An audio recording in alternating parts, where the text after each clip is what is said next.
Hey, what's up? I'm Darkbblue, trying to help you enjoy games in depth. Path of Exile 2 is a game of creativity. Many players love just following the build guide, but there are also players like me who want to make their own builds. If you are one of them, here's a build theory crafting guide. I cannot guarantee that you can make a build that is super powerful, which really requires some luck and flash of inspiration. But I can guarantee that you will make a build that is not squishy. In general, a build in Path of Exile 2 consists of three components: skills, passives, and gears. Among the three, the first to consider shall be skills. First of all, you need to pick a skill that you like. It could be out of any reason: high damage, good clearing, or even pure fashion. Then we can build around this skill. One thing you need to notice is that crowd clearing and single target are really different environments in Path of Exile 2 currently, requiring distinct characteristics of skills. So it's common that the skill you just picked can satisfy only one of them. In this case, you need to pick a secondary and complementary skill and make sure the two skills here share a lot in common, so that they can benefit from the same passives and gears. For example, I played a Sorceress build where I initially picked Ice Shards. It felt really good for a single target combined with Flame Wall, but it wasn't good for clearing. So I added Spark to my build. Both skills were spells, and I can utilize a unique ring to convert all my cold damage to lightning damage, making both skills deal lightning damage. Another example shall be my Hammer of the Gods Titan. It requires Glory to use, which is built by stunning enemies. Clearly, this is a single target skill designed to one-shot strongholds, but not normally spammable. So I need to pair it with a clearing build that also stuns enemies to build Glory. The answer is clear: Rolling Slam. It has 50% more stun build-up at the first hit, and 50% more damage against stunned enemies at the second hit. In this way, my build uses both Hammer of the Gods and Rolling Slam. Of course, if your main skill can already satisfy both clearing and single target, that's even better. There's no reason for a second main skill then. Next, you need a series of supporting skills. In most cases, your main skill might have some inherent synergy mechanics. For example, Frost Wall reads you need to somehow destroy the walls, so you need to figure out a way to do that with a supporting skill. Besides this synergy specified by your main skills, there are also generic methods to boost your damage. For example, you can use Infernal Cry to gain damage, or you can weaken the monsters, making them more vulnerable. For a physical damage build, this could be Armor Break. For an elemental damage build, this could be resistance reduction. Additionally, shock is always a very good option. A tip for picking supporting skills is do not restrict yourself to the default gem cutting page. You can choose skills from any weapon type that has a similar attribute requirement to what your main skills use. By similar attribute requirement, what do I mean? In Path of Exile 2, there are three attributes: strength, dexterity, and intelligence. A certain weapon type skills require one or two of them. If one attribute is required, 157 of that attribute is required, and otherwise, 86 of two attributes are required. Roughly, you can consider this as two pieces of the same attribute, or one piece of each attribute. If you don't want to stack a lot of attributes through your gears, normally you can have three pieces of attributes from your passive tree. Since your main skills have taken two of the three pieces, you can then freely allocate the final piece, granting you access to more weapon types. Here's an example from patch 0.4.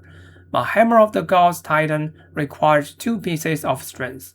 Then I can spend one piece of intelligence to use Thunderstorm from primal skills, using it to shock enemies. Next, you need to pick your spirit skills. These are persistent buffs or debuffs applied to foes. After the campaign, without further spirit from gears, you can have 100 spirit in total. But notice that not only spirit skills, but also some support gems reserve spirit. Manage your spirit wisely and pick the most important skills. Lastly, as for support gems, they are usually multiplicative, so just pick whatever feels right. You want to maximize your main skill's damage or area, and make your supporting skills more potent for supporting. The second part of the build making is passives. You want to get bonus for damage, defense, quality of life, and attributes from your passive tree. Starting with damage, let's take a look at a skills panel. Here you can notice some tags, such as melee, attack, area of effect. These tags tell you what nodes in the passive tree can increase the damage of this skill. Now go to the passive tree and type in the search box these tags to know what nodes actually contribute to them. However, if you simply grab all the damage increase nodes, you might be making a mistake. Why so? Consider this example. Let's say we have grabbed a 10% damage bonus. This increases your damage from 1 to 1.1, which is really 10% again indeed. Then if we grab another 10% damage bonus, your damage will increase from 1.1 to 1.2. This time, the actual gain is only 9.1%, lower than 10%. However, the resources you spend on the two 10% bonuses are the same, so the second 10% bonus becomes less rewarding. This is what people are worried about when they say two bonuses are additive. In Path of Exile 2, bonuses are described mainly in three ways. Increases and reductions are additive, more and less are multiplicative, and additionally, plus X%, mostly applied to crit chance or bonus, is directly added to your base crit chance or bonus. Though these plus X% bonuses are theoretically additive, they are so rare that you can effectively consider them as super valuable. You can notice that more bonus is really hard to find from your passive tree. So does this necessarily mean you can only accept the fact that your investment is destined to become less and less rewarding? No. The key here is that the damage calculation formula in this game naturally consists of multiple independent buckets: damage increase, skill speed, gain damage, crit hit, monster taking increased damage, and resistance reduction or penetration. By putting bonuses to each of these buckets relatively evenly, you can suppress the diminishing return phenomenon. For example, if you are making a poison build, notice that poison dots scales off the initial physical and chaos hit damage.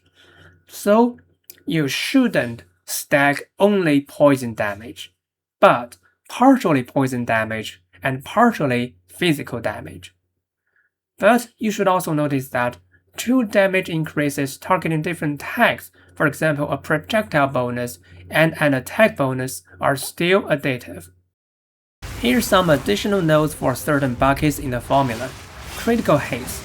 Not all skills should invest into this.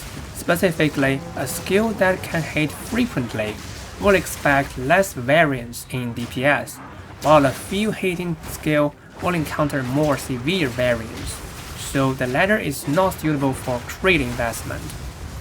Monsters taking increased damage. To understand this, you can consider that regular damage increases are applied to you, while these bonuses are applied to monsters, so they are two distinct buckets. Examples of this type of bonus include shock and fully broken armor, and you can find shock magnitude and increased effect of fully broken armor in the passive tree. Resistance reduction or penetration, these are applied to monsters too. For example, you can use curses to reduce resistance, which benefit from curse nodes, and you can also use exposure to reduce resistance, which benefit from exposure nodes. Finally, we've covered the damage part, and it's time for defense. In Path of Exile 2, we have 3 different defense types, each in correspondence to an attribute. Armor for strength, evasion for dexterity, and energy shield for intelligence. An armor providing only one defense type requires 2 pieces of the same attribute, and there are also hybrid armors, which provide 2 defense types, requiring 1 piece of each of the 2 attributes. Since you have picked 3 attributes already, now you have different choices for your defense type. To further narrow down your choice, check how your passive tree looks right now. For example, my Plague Warrior build has 2 pieces of strength and 1 piece of intelligence, so I can choose from pure armor and energy shield hybrid. But my tree stretches to the bottom right corner a lot to grab this poison nodes, making it hard to reach armor and shield hybrid nodes. Therefore, I'm using pure armor. Of course, the 3 defense types are not entirely balanced. The common sense is that armor is weak and energy shield is strong. You can also consider this information. For quality of life, you can invest into area, mana regen, cooldown recovery, etc. And lastly, attributes. Besides the small attribute nodes collecting different clusters where you can pick one from the 3 attributes, there are also nodes that give you much more attribute than them. You can invest a bit into them so that you can meet the requirements of skills and gears without stacking attribute from your gears. A new thing introduced in PoE 2 compared to PoE 1 is weapon set passives. You can click on set 1 or 2 at the top right corner of the passive tree to use them. These passives are active only on that specific weapon set, so you can effectively get more passive points, at most 24 in total. If you worry you won't have enough resources to use 2 weapons, you can in fact use the same weapon for both weapon sets by clicking the little lock icon here. If you worry it would be too complicated to manually switch weapon set, you can actually bind a skill to only one weapon set. To do this, open your skill panel and call out a certain skill's detailed information. At the bottom right corner, you can see 2 checkboxes. In this way, whenever you use that skill, you will automatically switch to that weapon set. My recommendation for weapon set passives is to devote one set purely to damage and the other set purely to supporting. For example, one set gets many crit and damage nodes, and the other gets many shock magnitude and exposure potency nodes. Another practice of players is to devote one set to single target and the other to clearing, but personally I don't recommend this practice, since in this way you are using only one set at a time, effectively giving you less passive nodes than the first practice. To plan your passive tree, you can use tools like Max Route Planner or Path of Building 2. They can automatically find the shortest path to your target node. By the way, PoE 2 differs from other ARPGs in that you won't easily reach level 100. More commonly, you should consider level 95 as the end of your journey, so make sure 5 points are left unused in the planners. Now we've come to the final part of the build, gears. Gears are in 2 types, regular gears and unique gears. Unique gears provide some very special synergetic effects and require some flash of inspiration really. You can see all the unique gears in the game on PoE2DB website. In this video, I will talk more about regular gears. In fact, these gears have a higher stat ceiling than unique gears in PoE 2, so people normally won't be using unique gears in all the slots. Gears fall into 3 categories: weapon, armor, and accessory. To choose your weapon, you need to first know your main skill. Is it an attack skill, a spell skill, or a minion skill? Attack skills don't directly have their own damage. Instead, their panels will say, for example, 102% of your weapon's damage. So it's clear that you really need a very good weapon for attack skills. You can find different affixes that add damage to your weapon, and among them, add physical damage and increased physical damage are especially strong. This is because they are not the global increases you can find on your passive tree, but local effects. They locally boost the damage shown on your weapon, which is then amplified by the skills X% and all the increases from your tree. For non-attack skills, they scale off their own skill levels, not from a weapon.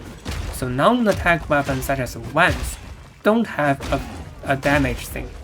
Therefore, you should prioritize at plus level affix for these weapons. Of course, they also have increased damage affix, but these affixes are additive to your passive node.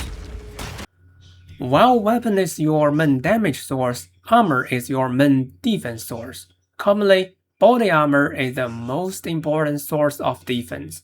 It's highly recommended that you equip a body armor that has both add defense and increase defense. Helmet is the second important defense source. Besides, it can also roll plus meaning levels. If you are not playing a summon build, you will want to grab defense here. But if you are playing a summon build and don't have a lot of currency, well, I guess you have to sacrifice a bit defense for better offense. Boots are the third defense source. Compared to body armor and helmet, its defense is lower, so you can grab more resistance or movement speed here than base defense stats. Lastly, gloves are usually weak for defense, but they can roll important add damage and melee level, so it's more an offense slot than a defense slot. Accessories provide resistance and all kinds of offense bonuses. You can be flexible here. Amulet has melee, projectile, spell, and summon levels, making it an important offense slot. In comparison, belt is really weak, so it's a good option for resistance. Lastly, I want to explain why some players are stacking life or mana on gears. If you are not using energy shield for your defense, a problem is that although your average survivability is increased, your max hit is usually not. To actually improve your max hit, you need to stack life. In 0.5, you can also stack runic ward. Then the base mana regen value is based on a certain percentage of your max mana. So besides stacking mana regen itself, stacking max mana also helps your mana sustain. In summary, I believe you can make a build that's not squishy following this video's methodology. This can carry you through the campaign until you enter the Atlas. What shall you do then? My next video will show you the way. If you want to play games into depth together with me, don't forget to like and subscribe. Thanks for watching, see you around.